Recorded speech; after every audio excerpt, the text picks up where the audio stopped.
சாரதி லா ஸ்டடீஸில் நம்ம அடுத்ததாக பார்க்கக்கூடிய மிக முக்கியமான டாபிக் தான் இன்டர்ஸ்டேட் ட்ரேட் அண்ட் காமர்ஸ். சிறு வினாக்கள் அடிக்கடிக்கு கேட்டுக்கிட்டே இருக்கிறாங்க. அது மட்டும் இல்லாமல் மிக முக்கியமான டாப்பிக்கும் கூட. ஆக்சுவலாக இந்திய அரசியலமைப்பு சட்டத்தை நம்ம எக்ஸாமுக்காக படிக்கிறதை விட அதுக்கடுத்தது நீங்கள் ப்ராக்டிஸ் பண்ண போகிறீங்க, அதற்கெல்லாம் உபயோகப்படும் அப்படின்றதுக்காக படிக்க ஆரம்பிக்கணும் நீங்கள். ஸோ இதுதான் பார்த்தீங்கன்னா இந்த படிப்புக்கு உண்டான எல்லா சப்ஜெக்டையும் அப்படி தான் படிக்கணும். பட் இதை கிளியர் பண்ணணும்னு ஆசைப்பட்டு படிக்காதீங்க. நீங்கள் முழுசாக தெரிஞ்சுக்கணும்னு ஆசைப்பட்டு படிக்க. அதுதான் என்னுடைய அட்வைஸாக இந்த இடத்துல இருக்குது. ஏன்னா எல்லா வழக்குகளையும் பார்த்தீங்கன்னா இவர் முதன்மைத்தனம் பிடிச்சிக்கிட்டே இருப்பார். நீங்கள் எந்த இடத்துல வேணாலும் இவரை மேற்கோள் காமிச்சு நீங்கள் ஆர்கியூமெண்ட் பண்ணலாம், கேஸை நகர்த்தி கொண்டு செல்லலாம். இந்த மாதிரி பல வகையான உதவிகளை இது இந்திய அரசியலமைப்பு சட்டம் செஞ்சுக்கிட்டே இருக்கும். சரி, அந்த வகையில் இன்டர்ஸ்டேட் ட்ரேட் அண்ட் காமர்ஸ் எந்த வகையில் உங்களுக்கு உதவி செய்யும் அப்படின்னு பார்க்கலாமா? ஆர்டிக்கல் 301 307 வரைக்கும் பார்த்தீங்கன்னா இதை பற்றின விவகாரங்களை சொல்லுது. சரி, இன்டர்ஸ்டேட் ட்ரேட் அண்ட் காமர்ஸ்னால் என்ன, எனக்கு கொஞ்சம் தெளிவாக புரிகிற மாதிரி சொல்லுங்க அப்படின்னா இந்த ஒரு 3 லைனை படித்தா போதும், நம்மளுக்கு மிக எளிமையாக புரிய வந்துடும். ஆர்டிக்கல் 301 முதல் 307 படி இந்தியாவில் மாநிலங்களுக்குள் பாருங்க, இதுதான் பார்த்தீங்கன்னா இந்தியாவுடைய மாநிலங்கள். நான் சவுத் இந்தியாவை மட்டும் நான் ஃபோக்கஸ் பண்ணி ட்ரா பண்ணுறேன். நான் கிட்டத்தட்ட 5 மாநிலங்கள் பார்த்தீங்கன்னா இந்த இடத்துல இருக்குது. ஒன்று பார்த்தீங்கன்னா தமிழ்நாடு இருக்குது, கேரளா இருக்குது, கர்நாடகா, ஆந்திர பிரதேஷ் அண்ட் தெலுங்கானா. ஸோ இந்த 5 மாநிலங்களை நான் ஒரு எக்ஸாம்பிளாக எடுத்துக்கிட்டு படிக்கிறேன் பாருங்கள்.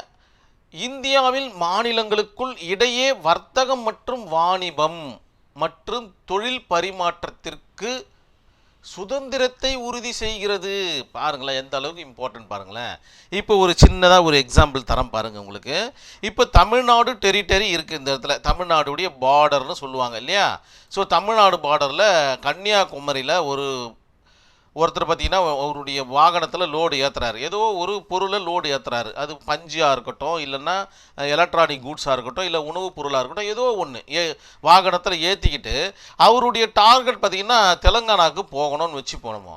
அவர் என்ன பண்ணுறாரு, வாகனத்தை இயக்கிட்டு அப்படியே வராரு. இயக்கும்போதே பார்த்தீங்கன்னா நம்ம தமிழ்நாடுக்குள்ளே 1008 டெரிட்டரி இருக்குது. ஒன்று ஊராட்சி, பேரூராட்சி, நகராட்சி, மாநகராட்சி, இந்த ஒவ்வொரு டெரிட்டரிக்கும் எல்லைகள் வரையறுக்கப்பட்டிருக்கும். இந்த இடத்துல பாருங்கள், தமிழ்நாட்டின் எல்லை அப்படின்ற மாதிரி மென்ஷன் பண்ணியிருக்கு, தமிழ்நாடு டெரிட்டரின்னு போட்டிருக்கா. ஸோ அந்த இடத்துல என்ன மீனிங் அப்படின்னு பார்த்தீங்கன்னா இந்த இடத்துல தமிழ்நாடு எல்லை ஆரம்பிக்கிறது, அதுக்கு அடுத்த பார்டரில் ஏதோ ஒரு மாநிலத்தினுடைய எல்லை முடிவடைகிறது அப்படின்றது தான் அர்த்தம் இந்த இடத்துல. சரி, வாகனத்தை இயக்கிக்கிட்டு போய்கிட்டே இருக்கிறாரு ட்ரேட் பண்ணுறதுக்காக, அண்ட் தென் காமர்ஸ் பண்ணுறதுக்காக, அதாவது வாணிபம் செய்வதற்காக. ஸோ பல மாவட்டங்களை கடந்து இந்த வண்டி வந்துக்கிட்டே இருக்குது. திடீர்னு கர்நாடகாக்குள்ளே என்ட்ரி ஆகுது. இதுதான் ஷார்ட் ரூட்டுன்னு வச்சுப்போம்.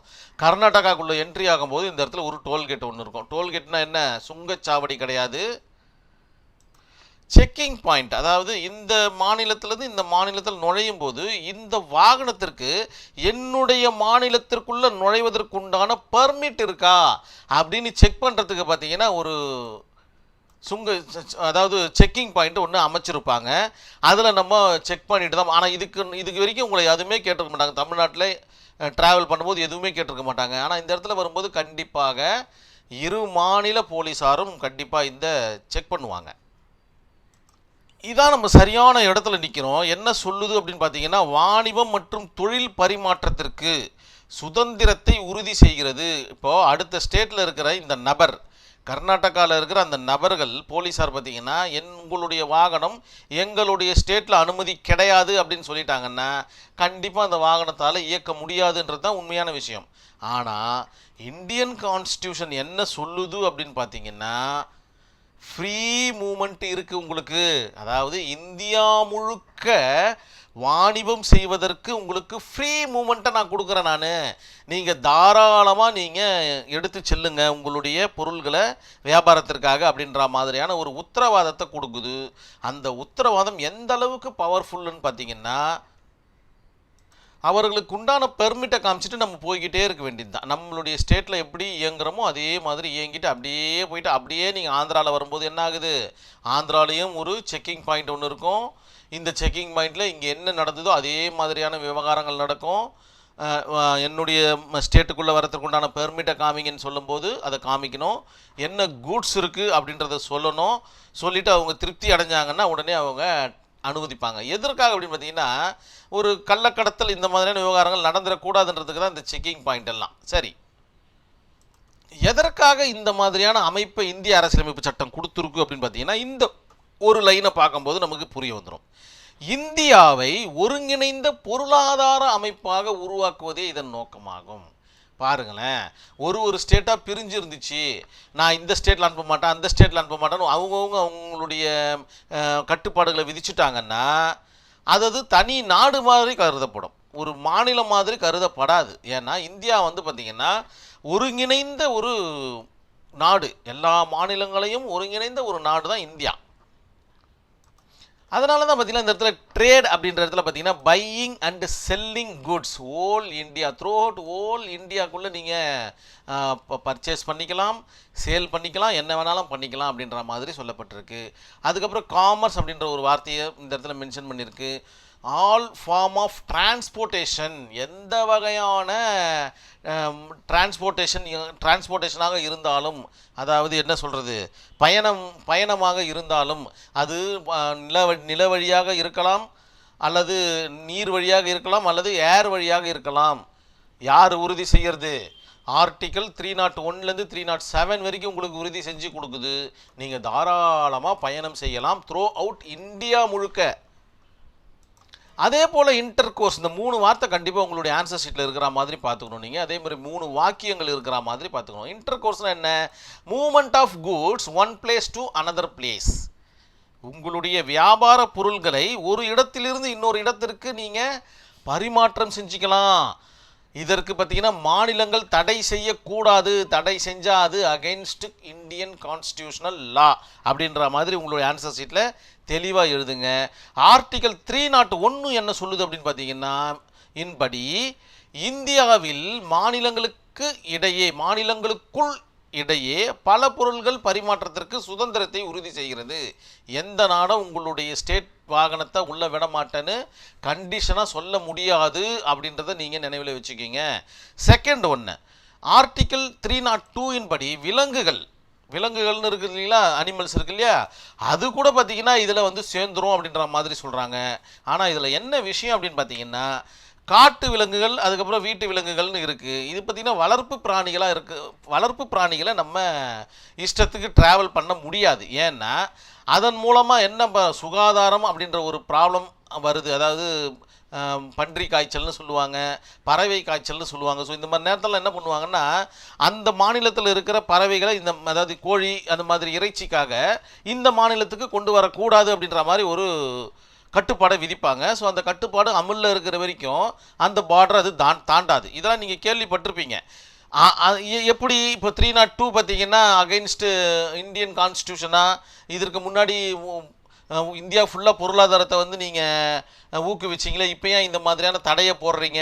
இது மட்டும்தானா? ஒரு சில நேரங்களில் ஒரு சில பிரச்சனைகளில் எந்த ஒரு வாகனத்தையுமே அனுமதிக்க மாட்டாங்க ஒரு ஸ்டேட் அப்படின்னும் போது, அந்த இடத்துல தான் இந்தியன் கான்ஸ்டியூஷன் சொல்லுது இது முழுமையான சுதந்திரம் கிடையாது. எப்படி நம்மளுக்கு ஒரு ஃப்ரீடம் ஆஃப் ஸ்பீச்சாக இருக்கட்டும், எல்லாத்துக்கும் பார்த்திங்கன்னா ரெஸ்ட்ரிக்ஷன் ஒரு கான்செப்ட் இருக்கோ, அதே போல் இன்டர்ஸ்டேட் அண்ட் ட்ரேட் அண்ட் காமர்ஸுக்கும் ரெஸ்ட்ரிக்ஷன் இருக்குது. உங்கள் இஷ்டத்துக்கு நீங்கள் ஆட முடியாது. அந்த மாநிலத்தார் கேட்டால் அவர்கள் கேட்ட கேள்விக்கு நம்ம பதில் சொல்ல வேண்டிய கடமை உங்களுக்கு இருக்குது. பர்மிட் இருக்கணும், கூட்ஸுக்கு உண்டான பேப்பர்ஸ் இருக்கணும். ஸோ இந்த மாதிரி எல்லா விவகாரங்களும் இருந்தால் மட்டும்தான் அவங்க அலோவ் பண்ணுவாங்க. ஸோ ரீசனபிள் ரெஸ்ட்ரிக்ஷன் ஆர்டிகல் 301 307 அப்படின்ற மாதிரி மிக தெளிவாக சொல்லப்படுகிறது. அதை தான் சொல்கிறாங்க. ஆர்டிகல் 303லேருந்து 304 வரைக்கும் என்ன சொல்கிறாங்கன்னா, பார்லிமெண்ட் பார்த்திங்கன்னா வர்த்தக நடவடிக்கைகளுக்கு சில கட்டுப்பாடுகளை விதிக்கலாம் அப்படின்ற மாதிரி சொல்லிட்டாங்க. ஸோ என்னதான் ஒரு சுதந்திரம் இருந்தாலும் அந்த சுதந்திரத்தில் ஒரு கட்டுப்பாடு இருக்குதுன்றதை நீங்கள் நினைவில் வச்சுக்கணும். அது சாதாரண ஒரு பிரஜையாக இருந்தாலும் அதற்கு விதிவிலக்கு கிடையாதுன்றதை நினைவில் வச்சுக்கணும். சரி, இப்போ உங்களுக்கு ஓரளவுக்கு இந்த கான்செப்ட் புரிஞ்சிருக்கும்னு நினைக்கிறேன். நான் ஒரு கேஸ் ஸ்டடி பார்த்துட்டு நம்ம இந்த வீடியோவை கம்ப்ளீட் பண்ணிக்கலாம். என்ன சொல்கிறாங்க இந்த automobile transport limited versus state of ராஜஸ்தானில் அப்படின்னு பார்த்தீங்கன்னா, ஆர்டிகல் 301 படி அதாவது ஆர்டிகல் 301 என்ன சொல்லுது?